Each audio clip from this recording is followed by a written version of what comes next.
तो हेलो दोस्तों, कैसे हो आप सब। आशा करता हूँ कि आप सब ठीक होंगे। अगर आपने अभी तक मेरे चैनल को सब्सक्राइब नहीं किया है तो मेरी आपसे रिक्वेस्ट है कि जल्दी से जाके सब्सक्राइब कर दो। अगर आपने इस अनीम के पहले के एपिसोड नहीं देखे हैं तो मैंने डिस्क्रिप्शन में लिंक डाल दिया, तो आप सब जाके देख लेना।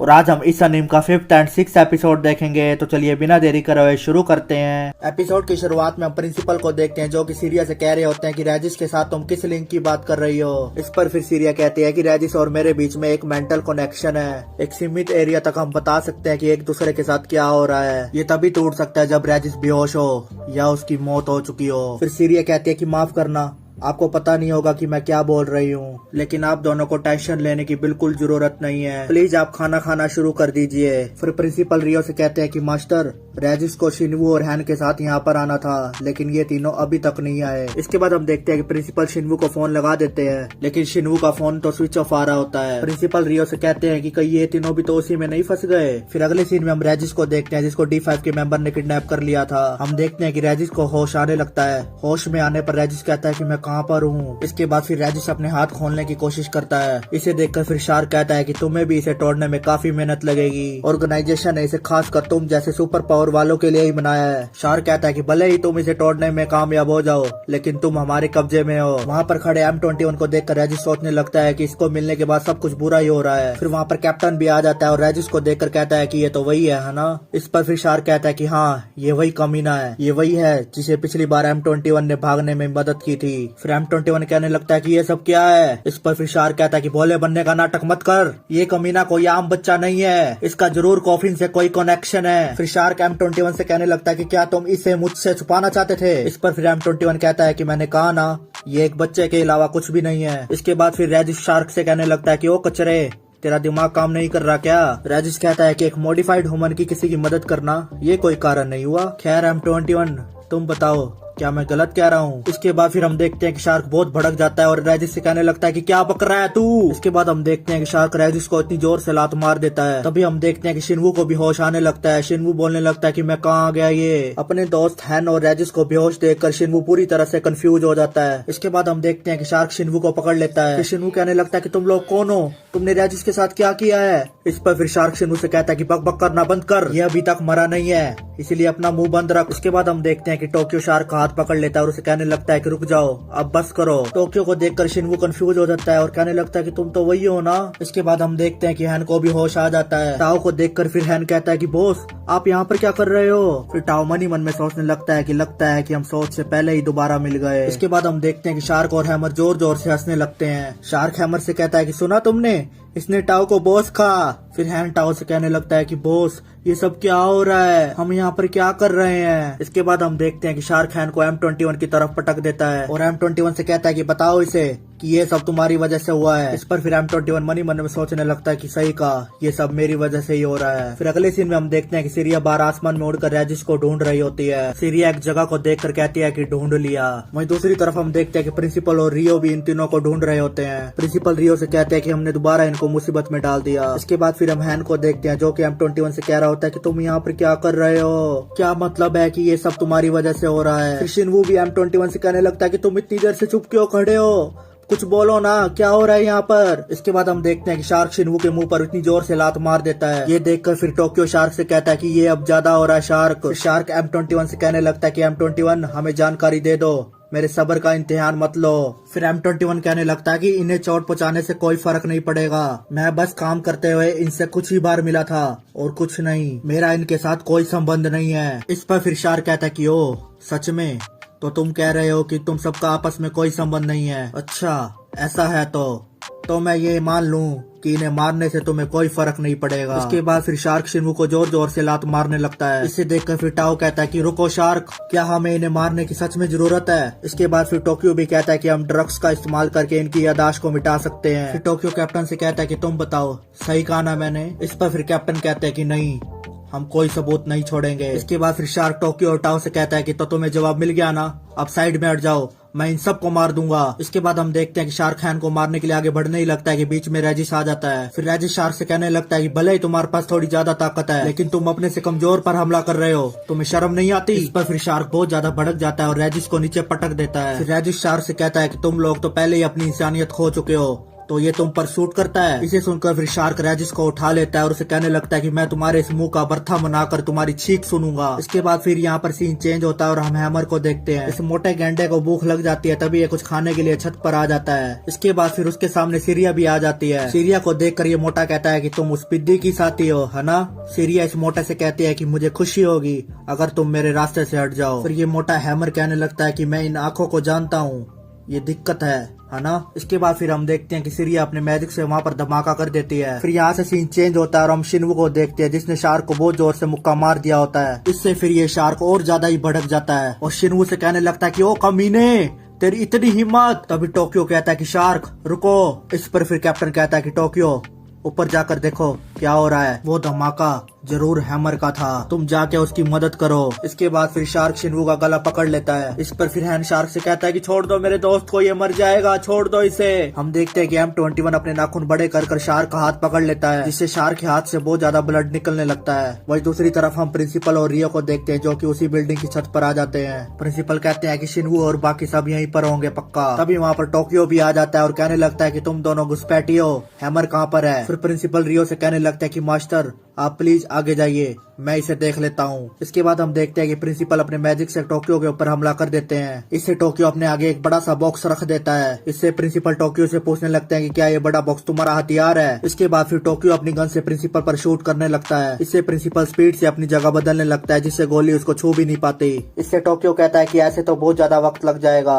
ये कहते ही फिर टोक्यो एक कैप्सूल को खाने लगता है। कैप्सूल को खाते ही टोक्यो बहुत ज्यादा पावरफुल हो जाता है और प्रिंसिपल से कहने लगता है कि अब मुझे सीरियस होना ही पड़ेगा। टोक्यो को देखकर प्रिंसिपल कहता है कि कैप्सूल जो कि किसी की फिजिकल एबिलिटी को बढ़ाता है ना। इससे पहले प्रिंसिपल कुछ कर पाए टोक्यो उसके पीछे गन रख देता है। वही दूसरी तरफ हम देखते हैं कि शार्क अपनी तलवार से M21 पर हमला कर देता है, जिससे M21 की छाती से बहुत ज्यादा ब्लड निकलने लगता है। इसके बाद हम देखते हैं कि रेजिस अपनी पावर से वो जंजीरें तोड़ देता है और अपने हाथ को छुड़ा लेता है। इसके बाद फिर रेजिस अपने मैजिक से शार्क के ऊपर हमला कर देता है, जिससे शार्क दूर जाके नीचे पटक जाता है। इसके बाद फिर M21 रेजिस से कहने लगता है कि तुमने बहुत देर कर दी। इस पर रेजिस कहता है कि शुक्र मनाओ कि मैंने तुम्हें बचा लिया। इसके बाद हम देखते हैं कि शार्क वो कैप्सूल खा लेता है और ताकतवर होने लगता है, लेकिन शार्क की ये ताकत रेजिस के आगे बिल्कुल भी नहीं टिक पाती और रेजिस शार्क को उठाकर दोबारा से नीचे पटक देता है। ये देखकर फिर कैप्टन भी कैप्सूल खाने लगता है और ताकतवर होने लगता है। हम देखते हैं कि कैप्टन शार्क के ऊपर ही पीछे से हमला कर देता है, जिसे देखकर रेजिस और टाओ बहुत ज्यादा कंफ्यूजन में पड़ जाते हैं। फिर शार्क कैप्टन से कहने लगता है कि कैप्टन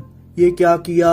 इस पर फिर कैप्टन कहता है कि इसमें चौंकने की कोई बात नहीं है, मैं ओरिजिनल प्लान को ही फॉलो कर रहा हूँ। कैप्टन कहता है कि डी कोई ऐसा कैप्सूल नहीं है जो तुम्हें ताकतवर बनाने के लिए बनाया गया हो। इसका असली मकसद तो मेरी ताकत को बढ़ाना है, वो भी तुम सबको एब्जॉर्ब करके। हम देखते हैं कि कैप्टन शार्क की सारी पावर को अपने अंदर एब्जॉर्ब करने लगता है, जिससे शार्क बहुत ज्यादा कमजोर होने लगता है और आखिर में मर जाता है। इसके बाद फिर रेजिस कैप्टन से कहने लगता है कि तुम जैसे नीच आदमी मेरे हाथों ही मरेंगे। इसके बाद फिर रेजिस अपने मैजिक से कैप्टन के ऊपर भी हमला कर देता है, लेकिन इस मैजिक से कैप्टन का बाल भी बाका नहीं होता। इसके बाद फिर कैप्टन रेजिस को उठाकर नीचे पटक देता है। कैप्टन रेजिस से कहता है कि तुम्हारे पास बस अच्छी पावर और स्पीड है और कुछ नहीं, मैं तुम्हें अभी नहीं मारूंगा, मुझे तुमसे बाद में कॉफिन के बारे में भी पूछना है। तभी हम देखते हैं कि वहाँ पर एक बंदे की एंट्री होने लगती है। हम देखते हैं कि ये बंदा और कोई नहीं बल्कि रियो होता है। तो इसी के साथ हमारा 5th एपिसोड यहीं पर ही खत्म हो जाता है। अब हम देखेंगे 6th एपिसोड। एपिसोड की शुरुआत में हम देखते हैं कि राय सबको बचाने के लिए वहाँ पर आ चुका होता है। राय को देखकर हैन कहने लगता है कि राय तुम यहाँ पर क्यों हो। फिर कैप्टन राय से पूछने लगता है कि क्या वो तुम ही हो जिसने ऊपर धमाका किया है। इस पर फिर राय कहता है कि तुम्हें बोलने की परमिशन किसने दी। इससे फिर कैप्टन बहुत ज्यादा भड़क जाता है। कैप्टन राय को मारने के लिए आगे बढ़ने ही लगता है कि राय अपने मैजिक से पूरी तरह से कंट्रोल कर लेता है कैप्टन को। हम देखते हैं कि कैप्टन बिल्कुल स्टैचू हो जाता है और वो बिल्कुल भी हिल नहीं पाता। कैप्टन को देख के फिर राय कहता है कि मैंने तुम्हें हिलने की भी परमिशन नहीं दी। ये सीन देखकर फिर टाओ कहता है कि ये पावर कब ये माइंड कंट्रोल वाली पावर तो नहीं है। इसके बाद हम देखते हैं कि कैप्टन अपने आप को फाइनली खड़ा कर लेता है। इसके बाद हम देखते हैं कि कैप्टन राय के ऊपर हमला करने लगता है और राय से कहता है कि मुझे तेरा चेहरा बिल्कुल भी पसंद नहीं है। इसके बाद हम देखते हैं कि वो राय को मारने के लिए आगे बढ़ने ही लगता है कि वहाँ पर एकदम धमाका हो जाता है। हम देखते हैं कि राय कैप्टन का सिर्फ हाथ पकड़ के ही उसे दूर पटक देता है। इसके बाद फिर कैप्टन दोबारा उठकर टाओ से कहता है कि टाओ अब तुम्हारी बारी है, तुम भी वो कैप्सूल खाओ। टाओ फिर अपने हाथ में वो कैप्सूल लेके कहता है कि ठीक है, लेकिन मुझे कम दर्द देने की कोशिश करना। इसके बाद फिर हैन टाओ से कहने लगता है कि बॉस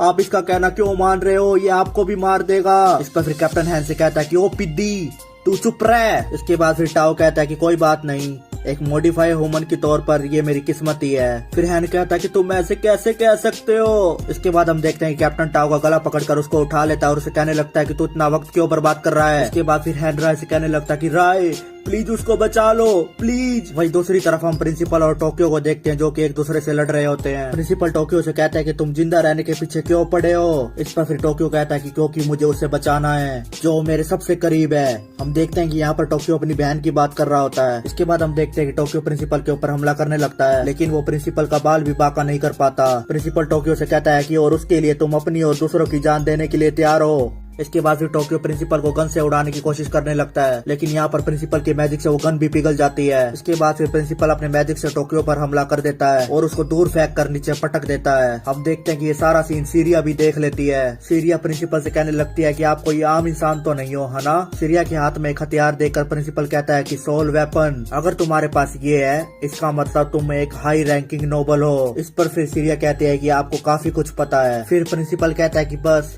थोड़ा बहुत। इसके बाद फिर सीरिया कहती है कि क्या आप उसे मारने वाले हो। इस पर फिर प्रिंसिपल कहता है कि क्यों, इसमें कोई दिक्कत है। इसके बाद फिर टोक्यो सीरिया से कहता है कि मैं समझ गया, तुम भी आम हाई स्कूल स्टूडेंट नहीं हो। इस पर फिर सीरिया कहती है कि माफ करना। फिर टोक्यो कहने लगता है कि मुझे कुछ कहना है। जो लड़का उस दिन तुम्हारे साथ था वो इस बिल्डिंग की बेसमेंट में है। यहाँ पर टोक्यो शिनवू की बात कर रहा है। टोक्यो कहता है कि प्लीज उसे बचा लो, उसने मुझे अच्छे इरादे से बचाया था, लेकिन बेकिस्मती से वो इन सब में फंस गया। उसे कहना मुझे माफ कर दे प्लीज। इसके बाद फिर प्रिंसिपल वहाँ से जाते जाते टोक्यो से कहता है कि तुम खुद ही उसे माफी मांग लेना। वही दूसरी तरफ हम देखते हैं कि कैप्टन ने टाओ को उठाया हुआ होता है और हैन राय से कह रहा होता है कि राय प्लीज उसे बचा लो ना। इस पर फिर कैप्टन हैन से कहता है कि चुप रह पिद्दी, टाओ को ऑब्जर्व करने के बाद सबसे पहले मैं तुझे ही मारूंगा। इसके बाद फिर हम देखते हैं कि टाओ कैप्टन के गले में एक रस्सी बांध के उसके फिर सामने आ जाता है। इस पर फिर कैप्टन कहने लगता है कि टाओ तुम ये क्या कर रहे हो। इस पर फिर टाओ कहता है कि माफ करना कैप्टन, मैंने फैसला ले लिया कि मैं तुम्हें मुझे मारने की इजाजत नहीं दे सकता